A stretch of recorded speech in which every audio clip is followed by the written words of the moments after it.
Hello, Vanessa. Hello, how are you? I'm great. How are you doing? Fantastic. Now, Vanessa, for people who don't know about you, what is your position at Microsoft New Zealand? Well, I'm currently the Enterprise Director, but in Nice. 2 weeks, good old April Fool's Day, I become the country lead for Microsoft in New Zealand. Wow, that's a pretty high up role. Yeah, so I keep getting told. Yeah, for sure. So before you joined Microsoft in 2017, you worked at Spark Mobile. What made you want to jump from Spark to Microsoft? Yeah, what a great question. Look, most of my career has been with companies before Telecom bought them and then became Spark. Right. It was actually Spark Digital, and I had an incredible career there, leading large teams, doing multiple different roles, and quite frankly, I wasn't looking to leave. And Microsoft sort of kept asking me to have coffees and, getting me a little bit interested in the change program that was happening there. Yeah. Which I have to be honest, I didn't really realise how much Microsoft had been changing since Satya Nadella came in. And let's just say they were persistent. Okay. And I think for me, I got to that point where I loved working for this large telco ICT company, and I realised I really needed to learn more about global business. Right. And that was really the kicker. That I was really like, the kicker right there. yeah, and what could this platform do for Aotearoa? And that was really one of my big reasons, and I haven't looked back. Nice. Haven't looked back. I like that. So, yeah, like I said, you've been there since 2017. What has been one of your biggest challenges since joining Microsoft? Look, I think the pace of change, and that may have happened anyway, but I really had no concept of the depth and breadth of product and services Microsoft provided. And that's quite bizarre because, at Spark, we were a massive partner with Microsoft, so you think I would have known. But I just think this level of constant change in the sector and, this platform from cloud, morphing into products and services, it was really the depth and breadth and keeping up with it. Yeah. I'm figuring if I work there and I can't keep up with it, how is everyone else feeling? So, yeah. So that was your biggest challenge. What has been your most proudest achievement since joining the company?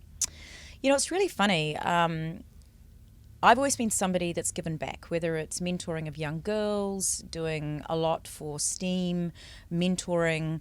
And I always felt like during my career it was something I did outside of work. Yeah. And when I joined Microsoft, this became part of my job. Yeah. And so as soon as I was arriving, I got asked if I would be the sponsor for the Māori and Pacifica Council. And I didn't even know Microsoft had these councils. I was like, oh, that sounds pretty cool. And to see what a group of individuals have been able to do with Māori and Pacifica around employing people, te reo, a translator, honestly, it's seeing how Microsoft as an organisation from a platform for New Zealand is what I'm most proud of. Yeah. So in 2019, like you mentioned, you launched an internship scheme to improve Māori and Pacific representation within Microsoft. How is the internship going, and has there been any success stories? Yeah, look, Microsoft had done that before I came. Okay. However, I suppose, it didn't really it went somewhere. There were kind of a handful of interns. But when I came in, and I'm now kind of leading this Māori and Pacifica Council, I looked around and said, well, where are they all? Yeah. And, I think like most businesses, Māori and Pacifica are only 1 to 2% of tech roles. And so we made a decision for all intern roles, and I've got to put this in perspective, we get about 5 a year. Yep. We decided to partner with Tupatoa, an incredible organisation that really embrace Māori and Pacifica communities to help all these university students get prepared for work. Right. And I was really fortunate. I got to have my own intern, and her name's Venus. And I remember, her coming in and interviewing and being really, like, wow, Microsoft, and, what's this all going to mean? And she now has a full-time role with Microsoft. Nice. And for me, we're walking the talk. We're not just talking about it. For sure. Yeah, in the research I did for this podcast, I noticed you talked a lot about trying to break the stigma just around technology in general. So, like, how do you break that stigma? Oh, look at me. I'm the least technical person. Yeah, true. I talk about this with my daughter quite a bit because she's just like, yeah, you work in tech and that doesn't really inspire me. But, tech is just multiple roles. It's about interacting with different people. It's transformation of people's businesses. It's underlying the tech. But honestly, I'm the worst person you would ever ask to do anything with technically. And so I really hope I can kind of help young people, women, men, everybody go, actually, there's just so many different roles, marketing, sales, technical delivery, but it's no longer about that kind of hard coding, geeky stuff. You just want to make it more available relevant. to people. Yeah, relevant. relevant. Yeah. And It's a good word. and it's the new oil. Yeah, for sure. So, kind of switching gears a bit, at Tech Week 2019, you said that Microsoft had an initiative to have 20,000 people trained in AI by 2022. Yep. So it's nearly a year on. How is that goal still achievable, and what steps is Microsoft doing to ensure that? Yeah, and look, and again, one of the reasons I wanted to join this global business is the amount of investment that's going on for technologies that are coming in the future. And that was one great example. I think, Microsoft puts its money where its mouth is around upskilling, training and development programs for anybody. Like, you don't have to go to the school or university. Right. Yeah. And it's these specific goals that they're going to happen because, otherwise we will leave people behind. Yeah. And, I think that's everybody at the moment going, well, what's going to happen with X amount of roles? Well, it's about recreating the new roles. And this freight train's happening. Okay. And it's a good thing. Yeah, for and sure. So yeah. I think it's all about the investment that Microsoft's doing and many of our partners like Umbrella to invest in these areas for the next generation. It'll just become the norm. Do you think with the rapid evolution of AI, will it come at the cost of people losing their jobs to artificial intelligence?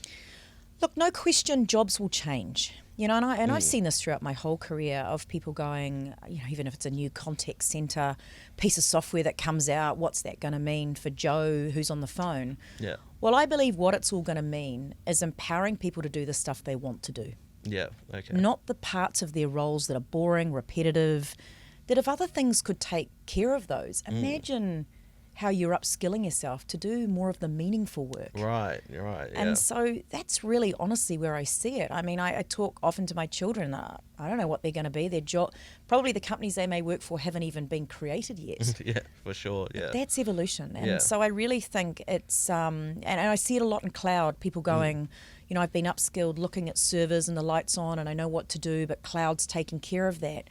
But watching, individuals train up around cloud and go, wow, I can actually now work on the business rather than in it and keeping things going.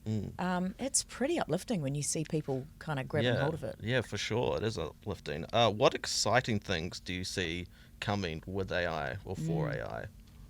Look, there's so many opportunities. And I think the things that, I get wowed every week working at Microsoft. But I think watching the likes of the HoloLens, when you can put on... And I couldn't believe it watching somebody in the US helping a surgeon in India operating on someone. Right. Through them both using a HoloLens to kind of work out where you've got to go. Health and safety of our people. Yeah, for sure. You think of like the construction business around. What if someone gets hurt and they're on a site where no one else is there, but they've got all HoloLens, so people are looking out for them. And there's just so many opportunities around where this tech's going to assist rather than hinder. Yeah.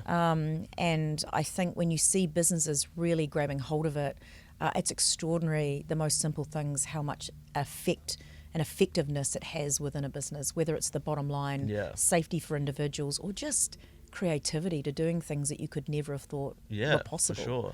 Yeah, with the HoloLens, I actually saw this really cool video of someone being able to be trained twice as fast. They're like fixing cars or something, and it was able to just show them what parts to put in the motor and everything. Yeah, it was insane. And that's the thing, right? You think of upskilling, you want to be an engineer of an aircraft. What's the quickest way to dive into that engine? Yeah. Right? And actually the funniest one, well, not funniest, but the one that really blew me away was a lady at Microsoft had a HoloLens on and she stood there and she had an absolute replication of herself. Oh, wow. She spoke in English. Okay. And the HoloLens of herself spoke in Japanese. Right.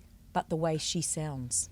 Wow, okay. So it's translating. So she could be doing a presentation in New Zealand or America to an audience that don't speak her language. Yeah. But her mannerisms, it's her, and it's her accent in Japanese. That's crazy. I mean, that's like That's next like level. some sci-fi movie type But stuff. it's real now. Yeah, for sure. Yeah, so how will AI benefit the tech industry in New Zealand?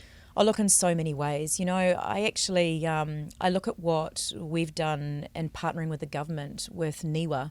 And this is quite extraordinary because using data and AI, we've gone and found data from hundreds of years old. Okay. And yeah. we've been able to replicate weather patterns from handwritten notes, old pieces of data. Wow. It's phenomenal. So we Yeah. are now tracking from what was the past, how can we predict the future? Okay. And there's another one as well where we're doing sort of AI for good, which is around our sustainability Right. things that we're doing, Yeah.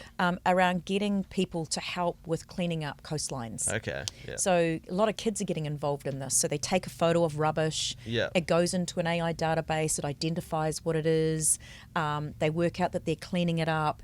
And it's kind of like the Pokemon sort of craze that went on, but Yeah. for good. Yeah. And so using all of this stuff of Kiwis getting behind, sustainable coastlines and cleaning Yeah. up. So Yeah. I think you'll see, they may not be flashy and massive, but actually make a massive impact. Yeah, quite for quickly. sure. Well, thank you for coming in to come onto this podcast. It's been really interesting talking about AI and everything.